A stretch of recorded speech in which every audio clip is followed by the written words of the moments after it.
अन्योन प्रेरण गुणांक, mutual induction. पिछली बार हम लोगों ने पढ़ा था सेल्फ इंडक्शन। तो सेल्फ इंडक्शन के केस में यहीं पे इसी फिगर पे देखिए, एक क्वाइल धारा नियंत्रक, बैटरी और कुंजी से जुड़ी हो, और कुंजी से दबाने पर, स्विच ऑन करने पर यदि परिपथ में धारा प्रवाहित हो तो धारा प्रवाहित होने पर उसी कुंडली में मुख्य धारा के अतिरिक्त प्रेरित धारा उत्पन्न हो जाए तो इसे सेल्फ इंडक्शन कहते हैं।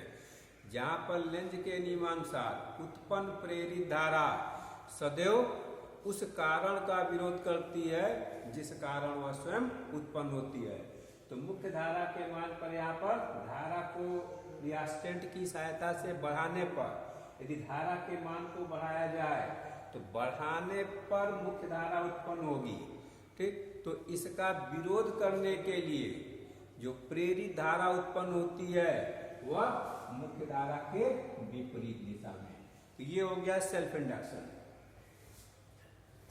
अब म्यूचुअल इंडक्शन, एक क्वाइल रियास्टेंट, बैटरी और कुंजी, उसके ठीक पास एक दूसरा क्वाइल लग दिया जाए जो केवल गैल्वेनोमीटर से जुड़ा हो। अब यदि पहले क्वाइल के कुंजी को ऑन किया जाए, कुंजी ऑन होने पर परिपथ में धारा प्रवाहित होने लगती है। परिपथ में धारा के प्रवाहित होने पर इसके चारों ओर चुंबकीय क्षेत्र उत्पन्न होता है। उत्पन्न चुंबकीय क्षेत्र के कारण फ्लक्स परिवर्तन, चुंबकीय बल रेखाएं उत्पन्न होती है और बल रेखाएं पास रखे दूसरे क्वाइल से गुजरती हैं, जिसके कारण दूसरे क्वाइल में फ्लक्स परिवर्तन होता है और उत्पन्न फ्लक्स परिवर्तन के कारण विद्युत वाहक बल उत्पन्न होगा और विद्युत वाहक बल के कारण प्रेरित धारा उत्पन्न होती है, अर्थात दूसरे क्वाइल में धारा मापी में विक्षेप उत्पन्न हो जाता है। तो प्रेरित धारा प्रवाहित होने लगती है। तो म्यूचुअल इंडक्शन के केस में पहले क्वाइल में जिसे कि P प्राइमरी और दूसरा क्वाइल S, पहले क्वाइल में धारा प्रवाहित की जाए तो दूसरे क्वाइल में प्रेरित धारा उत्पन्न होती है। इसे अन्योन प्रेरण कहते हैं।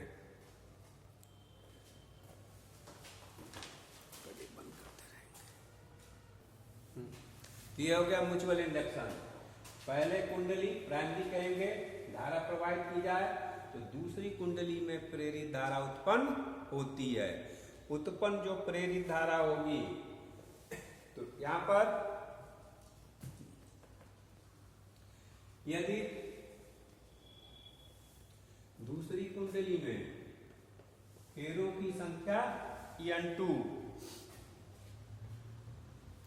और चुंबकीय फ्लक्स I2, फेरों की संख्या N2, बल रेखाओं की संख्या या चुंबकीय फ्लक्स I2, तो पहली कुंडली में प्रवाहित धारा I1 के कारण जो फ्लक्स परिवर्तन N2 तो ये N2 जो होगा N2 proportional to I1।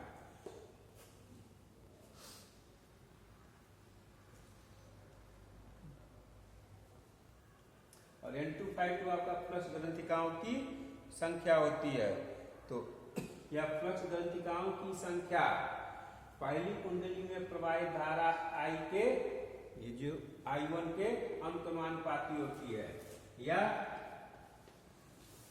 N2 proportional का चिन्ह हटेगा, नियतांक M I1, जहां M जो होता है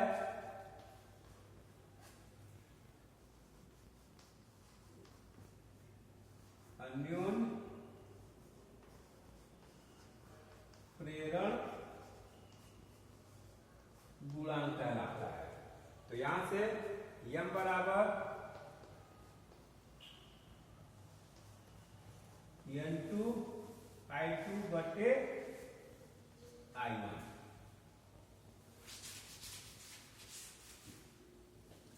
इफ I1 बराबर 1 तो m बराबर n2 ∅2।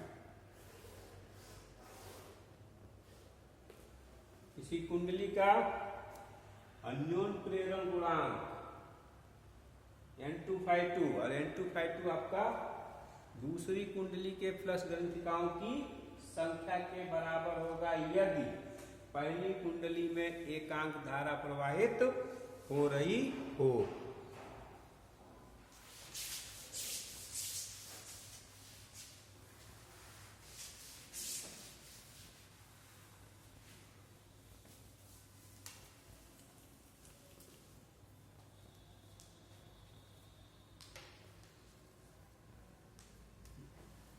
यदि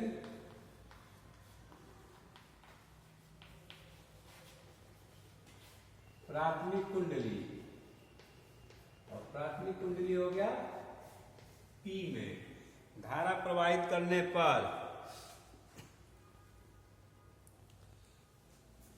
प्राथमिक कुंडली P में धारा प्रवाहित करने पर उत्पन्न प्रेरित विद्युत वाहक बल E2 दूसरी कुंडली में विद्युत वाहक बल उत्पन्न होगा।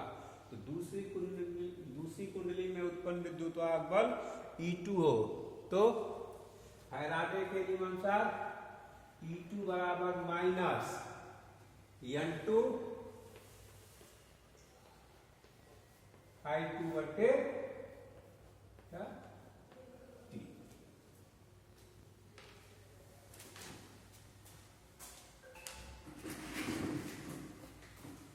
और इसको हम लिख सकते हैं माइनस डेल्टा कॉमन ले लें n2 ∅2 बटे डेल्टा T बराबर n2 ∅2 और n2 ∅2 बराबर इधर आपका हुआ था बराबर m I1। तो यहां से n2 ∅2 की जगह n2 ∅2 का मान m I1 रख दिया जाए तो माइनस डेल्टा और ये आपका हो गया m I1 बटे डेल्टा T। ये हो गया E2 बराबर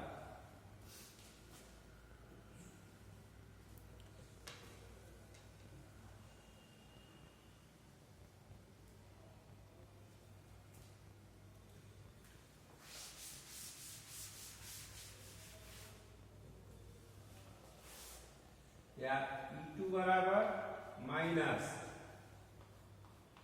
m और ये आपका हो जाएगा डेल्टा I1 बटे डेल्टा T।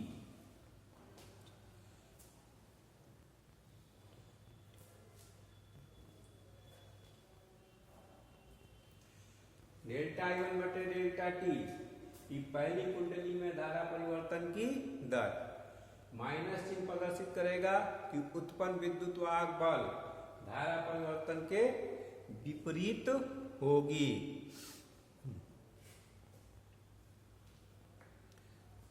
यहां से m बराबर माइनस E2 बटे डेल्टा I1 बटे डेल्टा T।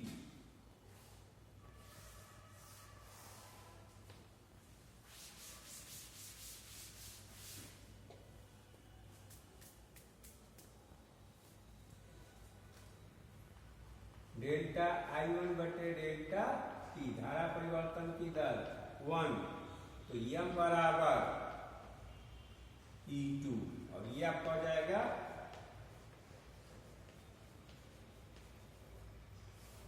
संख्यात्मक रूप से तो m बराबर E2 और m हो गया अन्योन प्रेरण गुणांक और E2 द्वितीय कुंडली में विद्युत वाहक बल डेल्टा I1 बटे डेल्टा T इक्वल टू 1 एकांक धारा परिवर्तन दो कुंडलियों के बीच अन्योन प्रेरण गुणांक दो कुंडलियों के बीच अन्योन प्रेरण गुणांक किसी एक कुंडली में प्रेरित विद्युत वाहक बल के बराबर होगा यदि पहली कुंडली में धारा परिवर्तन की दर एकांक हो। अब यहां से आपका यम बराबर E2 बटे डेल्टा I1 बटे डेल्टा T से यम जो मात्रक होता है हेनरी, तो यम अन्योन प्रेरण गुणांक का मात्रक हेनरी हो गया, और एक हेनरी बराबर ये आपका हो गया वोल्ट, और आई एम्पियर प्रति सेकंड। तो एक हेनरी बराबर 1 वोल्ट प्रति एम्पियर सेकंड। यहां से इसका एमकेएस पद्धति का मात्रक एवं बीमी सूत्र।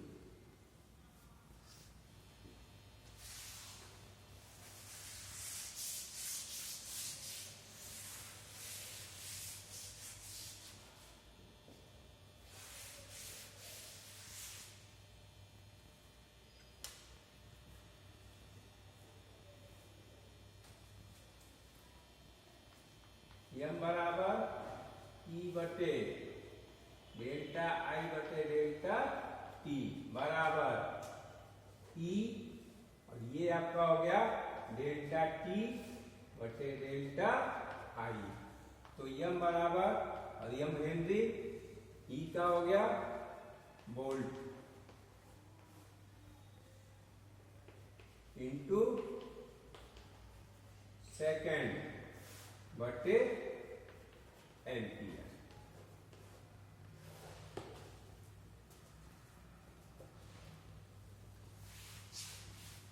वोल्ट को हम लिख सकते हैं V बराबर W बटे Q से। वोल्ट हो गया जूल प्रति कूलम, सेकंड बटे एम्पियर बराबर। अब जूल आपका जूल सेकंड प्रति कूलम एम्पियर बराबर joule W F into S से। तो ये आपका न्यूटन, यस का हो गया मीटर, और ये सेकंड।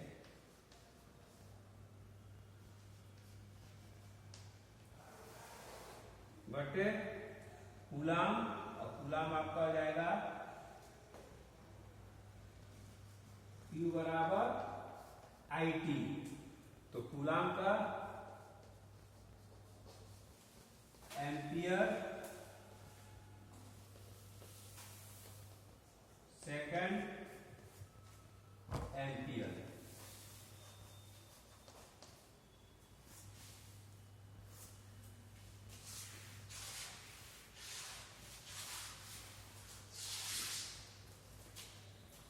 बराबर न्यूटन का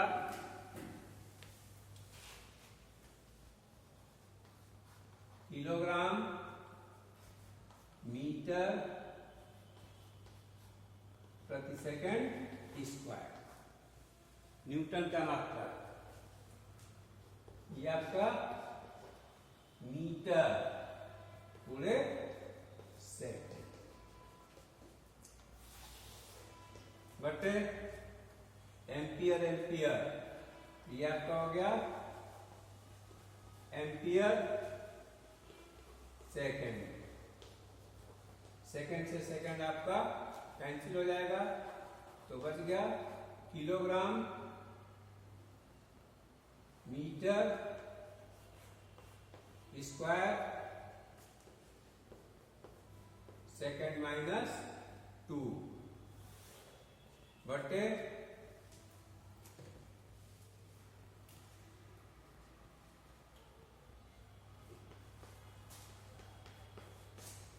एम्पियर स्क्वायर।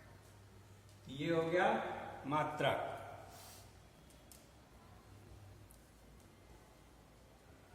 बराबर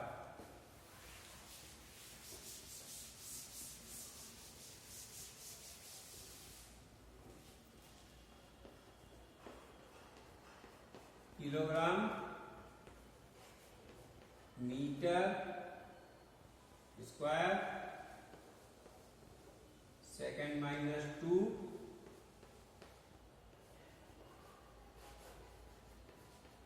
एम्पियर माइनस 2। और यहां से द्विमीय सूत्र m L2 T minus 2 A minus 2।